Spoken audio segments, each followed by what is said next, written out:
Welcome to wild wolf. So మంచు family high drama ముగిసినట్టేనా? అయితే విష్ణు ఇక మనోజ్ని ఇంటికొచ్చేయి అన్నట్లు ప్రస్తుతం సోషల్ మీడియాలో వైరల్గా మారింది. సో ప్రస్తుతం మనతోటి సీనియర్ జర్నలిస్ట్ జగదేవ్ గారు ఉన్నారు. సో ఈ టాపిక్ మీద అడిగి తెలుసుకుందాం. సార్ చెప్పండి, ఇక ముగిసిపోయినట్టేనా ఈ స్టోరీ మంచు ఫ్యామిలీలో? ముగిసిపోయినట్టు అని ముగిసిపోతే హ్యాపీయే కదండి ఎవరికైనా. ఎందుకంటే ప్రతి కుటుంబంలో కూడా ఇటువంటి చిన్న చిన్న సమస్యలు వస్తుంటే పోతుంటే పొరపచ్చాలంటారు. అదే భార్యాభర్తల మధ్యన అయితే గిల్లి కజ్జాలంటారు. కుటుంబంలో చిన్న చిన్న మనస్పర్ధలు కామన్. మళ్ళీ ఎన్ని అనుకున్నా వాళ్ళు ఒకటి అవుతారు. రక్త సంబంధం అదేదో అలవైకుంఠపురంలో త్రివిక్రమ్ గారు ఒక డైలాగ్ రాశారు, ఒకే రక్తం కదరా లాగేస్తుంది అన్నట్టు. అది ఖచ్చితంగా ఫీల్ ఉంటుంది. కాకపోతే ఏదో చిన్న డిస్టర్బెన్సెస్, ఈ ఎక్కడ ఎవరు స్టార్ట్ చేశారో ఎందుకు వచ్చిందో తెలియదు, కానీ టైం బ్యాడ్ అంతే. మనం సింపుల్గా దానికి జాతక ప్రకారం చూస్తే కర్మ అని అంటారు, కానీ సింపుల్గా మనం ఇంగ్లీష్ వర్డ్స్లో చెప్పాలంటే టైం బ్యాడ్ అంటారు. సో ఏదైతే జరిగిందో అది చినికి గాలివాన్ అయింది. మనోజ్ గారు బయటికి రావడం, తర్వాత మనోజ్ గారు రండి అసలు లోపలికి రానివ్వట్లేదు ఏంటంటే అంటే వాళ్ళ అనుచరులతో పాటు మీడియా ప్రతినిధులు కూడా వెళ్ళడం, మీడియా ప్రతినిధులు లోపలికి వెళ్ళడం వల్ల ఎందుకు లోపలికి వచ్చారు పొండి అని చెప్పి ఆయన మైక్ ఇసిరి కొట్టడం, ఆ మైక్ కొట్టడం మీడియా ప్రతినిధికి దెబ్బలు తాకడం, అది చాలా సీరియస్ ఇంజ్యూరీ అవ్వడం, ఇవన్నీ ఇప్పుడు ఎవరి వెర్షన్ తప్పు అంటే ఏం చెప్తాను చెప్పండి. ఇప్పుడు ఆయన ఏమంటాడు, నా అనుమతి లేకుండా లోపలికి ఎందుకు వచ్చారని అంటాడు. అరే మా మీద మీరు మీ ఫ్యామిలీస్లో జరుగుతుంది నిజమా అబద్ధమా ప్రాంకా, అది ప్రజలకు తెలియజెప్పే బాధ్యత మా మీద ఉంది కాబట్టి మేము చెప్తున్నామని మీడియా వాళ్ళు అంటారు. అది ఎంతోటి కరెక్ట్ అంటారు సార్. ఇప్పుడు మోహన్ బాబు గారు ఒక జర్నలిస్ట్ పైన చేయి చేసుకుంటారు, అదే చెప్తున్నాను కదండి. ఇప్పుడు మీకు చేయి చేసుకున్నారు అన్నారు, వితౌట్ మై పర్మిషన్ నా ఇంట్లోకి ఎందుకు వచ్చావు అని ఆయన అంటున్నాడు. వచ్చావు సరే, ఇంకా బాబు దయచేసి మీరు వెళ్ళిపోండి, మీరు ఉన్నది లేనట్టుగా లేనిది ఉన్నట్టుగా రాస్తారు, దయచేసి వెళ్ళిపోండి అన్న కూడా ఇంకా మైక్ పెట్టే ప్రయత్నం చేశారు. మైక్ లాక్కుని కొట్టబోయారు.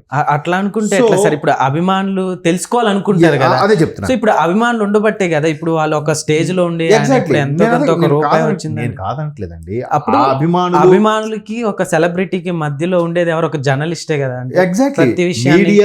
మీడియా అంటేనే మధ్యలో వారధి.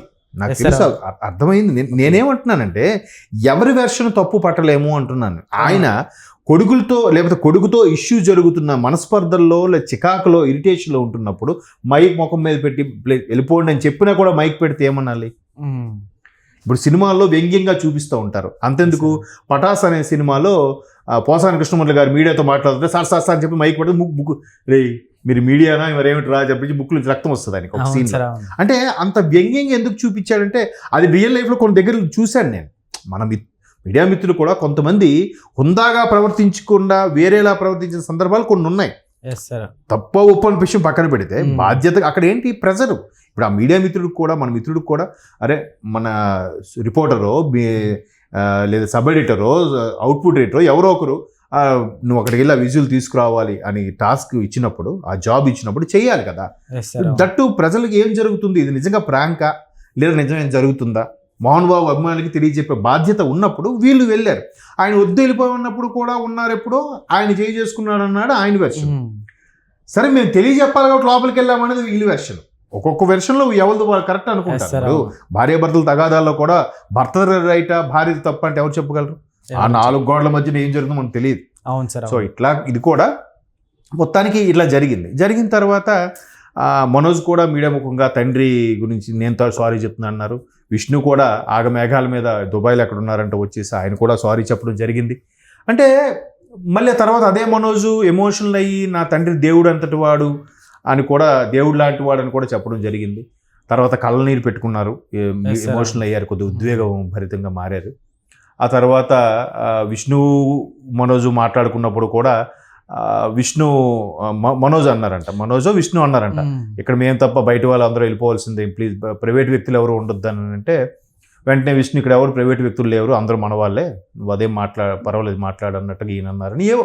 ఇవన్నీ ఇది ఎలా ఉంటుందంటే అదిగో పులి అంటే ఇదిగో తోక నేను చూశానంటాడు అక్కడ. దానివల్ల ఇప్పుడు ప్రతి కుటుంబంలోనూ ఉన్నవే. సెలబ్రిటీస్ అనేసరికి సామాన్యుడు ఒళ్ళంతా కళ్ళు చేసుకుని చూస్తాడు. అరే ఏంటి ఏమైందంటే అవునట్టు కదా, మనోజ్దే తప్పట కదా, లేదు విష్ణుదే తప్పట.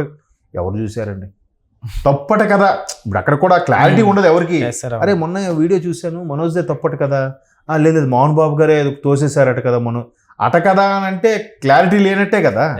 సో ప్రతి ఇంట్లో ఉన్నవే అది రాద్ధాంతం చేయకుండా ఉండే ప్రయత్నంలో భాగంగా ఆయన చెప్పడం. మరి అది చెప్పాడు కదా ఆయన, బాబు ముందు ప్లీజ్ వెళ్ళిపోండి, మీరు ఉన్నది లేనట్టుగా లేనిదిగా రాస్తాను కూడా చెప్పాడు కదా. మరి దాన్ని ఎందుకు హైలైట్ చేయట్లేదు?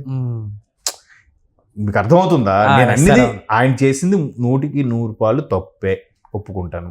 మరి వీళ్ళు చేసింది ఏంటంటే ఈయన తిరిగి కేసు పెడితే వితౌట్ మై పర్మిషన్ లోపలికి మీకు ఎవరు రమ్మన్నారు, నా విషయంలో అంటే నా ఇంట్లోకి వచ్చి దొంగతనం చేయడానికి వచ్చారని ఏదో అంటాడు. అంటే ఎవరు కసి ఎలా అయిపోయిందంటే వీడు ఈ ఎత్తేస్తే నేను పై ఎత్తేస్తా, వీడు ఈ కేసు పెడితే నేను ఆ కేసు పెడతా, అట్లాగా ఒకరికొకరు అదే అంటారు ఘర్షణ దిగే ప్రయత్నమే చేస్తున్నారు. కానీ సార్ మేము అలా కాదు, మేము అలా ఏం చెయ్యం, మేము ఇది చేస్తాం, మేము సామరస్యంగానే చేస్తాం, ప్రాబ్లం లేదు, మేము మాకు తెలిసింది రాయం, మీరు చెప్పండి పర్లేదు అని రిక్వెస్ట్ చేసుకున్న ధోరణి ఉండాలి. అలకా సార్ వాటి ఈ తోటి మీడియా మిత్రులతో పోటీగా లేదు, నాకు ఆడకన్నా నేనే మంచి క్వశ్చన్ అడగాలి, ఆడకన్నా నేనే ముందు విజువల్ తీసుకొచ్చేయాలి, ఆడకన్నా ముందు నేనే బయట తీసుకొచ్చేసి ఇచ్చేసి వాడు మెప్పు పొందాలి. ఇట్లాంటి ధోరణిలో పడిపోయిన తర్వాత ఎవరు సామరస్యంగా ఉంటారు? ఒకప్పుడు మీడియా ఉన్నప్పుడు ఎలా ఉండేది, ఒక మినిస్టర్ గారో చీఫ్ మినిస్టర్ గారు మాట్లాడుతున్నారంటే, సెలబ్రిటీ మాట్లాడుతున్నారంటే అందరూ వచ్చేవరకు వెయిట్ చేసేవాళ్ళు. అన్ని ఛానల్ వాళ్ళు అన్ని పత్రికల వారు వచ్చారు, స్టార్ట్ చేద్దామని. ఇప్పుడు అలా కాదు, వీళ్ళు వెళ్ళి ముందు, మన మిత్రులు వెళ్ళి ముందు వెయిట్ చేస్తుంటే వాడు వచ్చి ఆ టైంకి 4 ముక్కలు మాట్లాడి వెళ్ళిపోతున్నాడు. అవునా కదా? సార్ అవును. వెనకెళ్ళినా ముందుకెళ్ళినా మనం పక్క నుంచి బయట తీసుకోవడం, పక్క విజువల్ తీసుకునే ప్రయత్నం చేస్తున్నాం. ఎందుకు ఎట్లా ఉండేది ఏమన్నా ఒకప్పుడు వాల్యూ, ఇప్పుడు ఎందుకంటే అంత లేదంటారు? అవును సార్. ఎక్కడ తప్పిదం ఉందంటారు? ఎవరిని తప్పు పడతాం, ఎవరి వైపు వేలెప్పి చూపించగలుగుతాం? సో అంటే టాపిక్ అటు వెళ్తుందేమో కానీ, సో ఇవన్నీ పరిణామాల మీద వాళ్ళ వెర్షన్ వాళ్ళది, వీళ్ళ వెర్షన్ వీళ్ళది. మొత్తం మీద విష్ణు పబ్లిక్ రిలేషన్స్ బాగా మెయింటైన్ చేస్తాడు. ఆయన బిజినెస్ పరంగా కానీ ఇండస్ట్రీ పరంగా కానీ అందరితో మంచి సత్సంబంధాలు ఉన్నాయి, అందరితో మంచి రిలేషన్ ఉంటాయి. సో ఆయన కూడా మరొకసారి ఇనిషియేట్ తీసుకొని తమ్ముడు ఇవన్నీ కాదు వచ్చేసి మాట్లాడదాం అన్నట్టు కూడా చెప్పారు.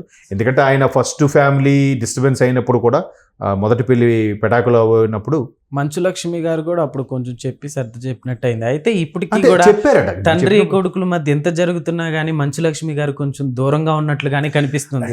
సో మనం దూరంగా ఉండడం అంటే ముందే ఉంటున్నారు. కానీ ఆవిడేం చెప్తారు, 2 కళ్ళల్లో ఏ కన్ను ముఖ్యం అంటే ఏం చెప్తే చెప్పండి. ఒకవైపు తమ్ముడు, ఒకవైపు నాన్న, ఎవరి వైపు చెప్పగలదు? ఒకవేళ పోన్లేరా నాన్న పెద్దవాడు కదా, నువ్వు చూసి నాన్న ఒక మాట అంటే తప్ప, ఏమైందిరా పట్టించుకోకని చెప్తే వీనికి కోపం.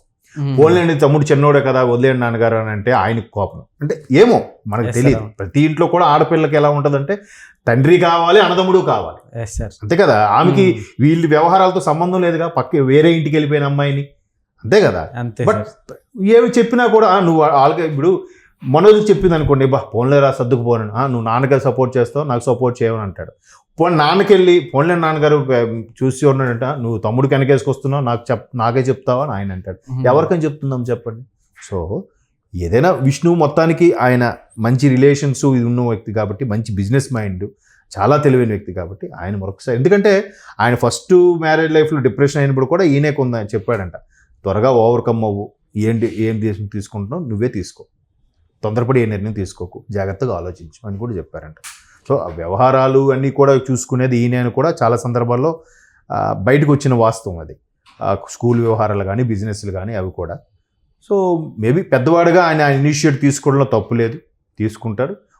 నా మోహన్ బాబు డిశ్చార్జ్ అయ్యి వచ్చిన తర్వాత మళ్ళీ అంతా సర్దుమణిగిపోతుంది. ఏం ఉండదండి, ఇంకో 2 రోజులు పోతే అవునా అప్పుడు ఎప్పుడు అయిందా అని మనం చెప్పుకోవాల్సి వస్తుంది. అంతే. సో ఎవరి కుటుంబంలో అయినా సమస్యలు అన్నీ సర్దుమణిగిపోతే హ్యాపీయే కదండి, అది అవ్వాలనే కోరుకుందాం. అవును.